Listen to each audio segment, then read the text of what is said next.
on ne le présente plus. Durant des années, Zinedine Zidane a fait rêver les Français et contribué à l'ascension des Bleus. Appelé en équipe de France à 108 reprises, il est à l'origine de 31 buts et surtout de la victoire de la Coupe du Monde en 98. Véritablement talentueux sur la pelouse, Zizou a marqué une époque du football mondial de par ses qualités techniques et le personnage qu'il représente. Passé par Cannes, Bordeaux, Turin et Madrid, l'ancien numéro 10 des Bleus prendra finalement sa retraite en 2006. Avec son parcours exceptionnel auprès des Bleus, Zinedine Zidane est aujourd'hui favori à la succession de Didier Deschamps à la tête de l'équipe de France. Je me sens légitime en équipe de France, où j'ai joué et passé pratiquement 12, 13 ou 14 ans comme joueur. Bien sûr, si est un rêve, j'ai hâte, a récemment dévoilé le champion du monde. Zinedine Zidane est évidemment, et à juste titre, considéré comme l'un des meilleurs footballeurs français. Si tout le monde est d'accord sur ce point, Pierre Ménès n'est cependant pas convaincu par sa personnalité. Niveau sportif, il est le meilleur joueur français de l'histoire, c'est incontestable. Après, c'est vrai que je n'ai jamais accroché avec l'homme, dévoilait ainsi le consultant sportif sur sa chaîne YouTube Pierrot le foot. C'est en 2006 que les deux hommes ont eu un petit différend alors que la France venait de perdre face à l'Italie en finale de la Coupe du Monde.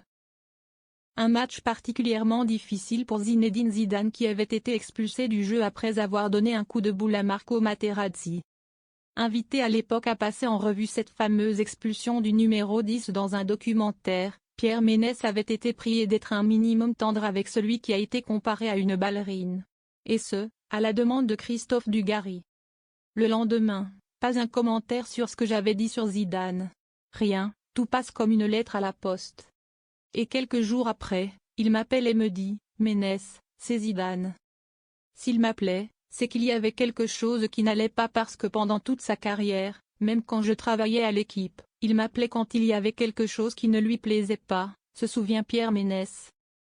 Rapidement, le ton est monté entre les deux hommes comme le raconte Pierre Ménès. Cette fois-ci, il me commence à me dire « les saloperies que tu as racontées ».